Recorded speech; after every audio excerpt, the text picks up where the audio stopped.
Salut, dans cette vidéo, je vais te montrer comment utiliser Google AI. Alors, c'est relativement simple comme procédé. Tout d'abord, Google AI est tout simplement la plateforme de Gemini AI qui a remplacé l'ancienne plateforme de Google Bard qui servait l'intelligence artificielle à la plateforme de Google. Google ne se démontre plus, c'est le géant international du moteur de recherche et directement on va procéder à comment l'utiliser. Alors déjà, pour y accéder, tu vas tout simplement venir cliquer là sur Google AI Studio en entrant tout simplement dans la barre de recherche Google AI. Donc, lorsque tu seras là dans Google Studio, va peut-être se connecter à travers tes identifiants de connexion à ton compte Google. Tu pourras voir ici notre tableau de bord. Basiquement, il y a tout plein d'options que l'on va explorer en détail. Alors, la première option qu'on va explorer sera tout d'abord l'option de la température. Alors, la température est très importante. Pourquoi? Car la température est simplement le concept qui fait en sorte que le résultat que l'on peut obtenir, ou basiquement les réponses que l'on peut obtenir de notre intelligence artificielle, vont être de plus en plus similaires ou bien de plus en plus créatives. Donc, lorsque l'on augmente la température, on peut observer que le résultat ou le prompt généré par la plateforme de Google Gemini est beaucoup plus diversifié. Il ne s'accentue pas tellement sur le prompt en lui-même. Par contre, lorsqu'on observe une température diminuée, la réponse est plus rigide et en tout majoritairement uniquement l'aspect que le prompt aura demandé d'entourer.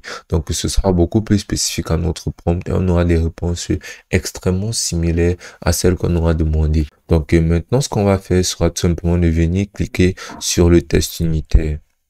Ceci est une option de développeur qui permettra basiquement d'effectuer un test pour mesurer à peu près les fonctionnalités de la plateforme. Mais ce n'est pas très utile. Ce que l'on va faire sera de venir cliquer là sur nouveau modèle réglé.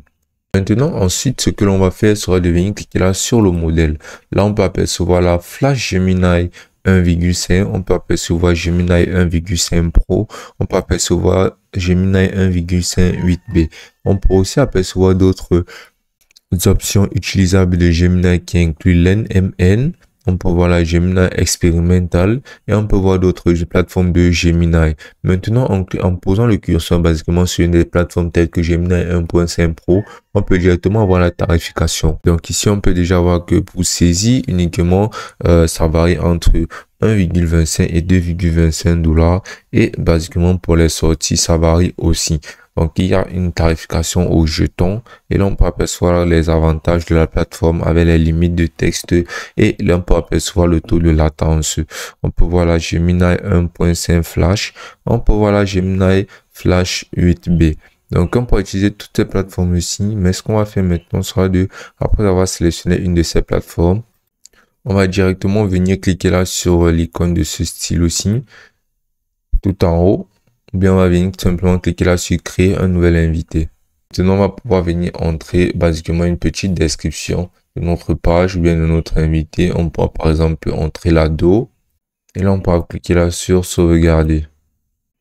Maintenant, on aura juste à sélectionner notre compte Google.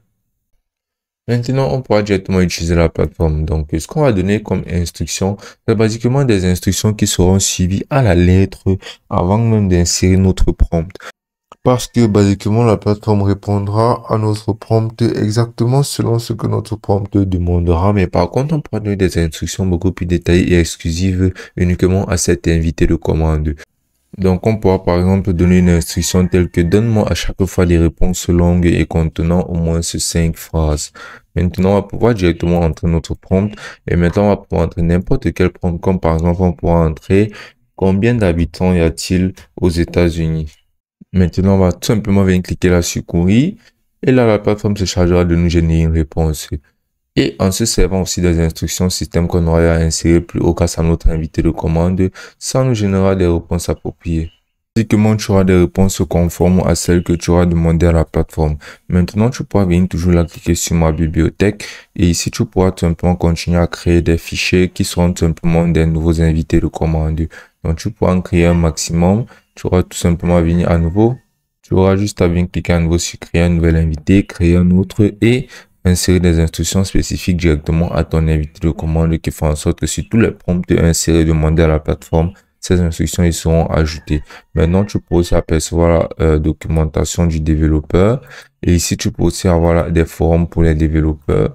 Et ensuite, tu peux aussi profiter de Gemini pour entreprise.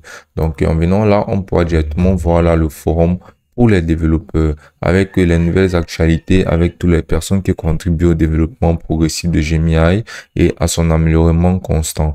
Donc ici, tu pourras être beaucoup plus actualisé sur les nouvelles fonctionnalités. Et si tu es un développeur, c'est encore mieux vu que tu pourras directement intégrer la plateforme du forum et partager basiquement des articles ou bien des centres d'intérêt beaucoup plus facilement sur la plateforme et pour la plateforme de Gemini AI.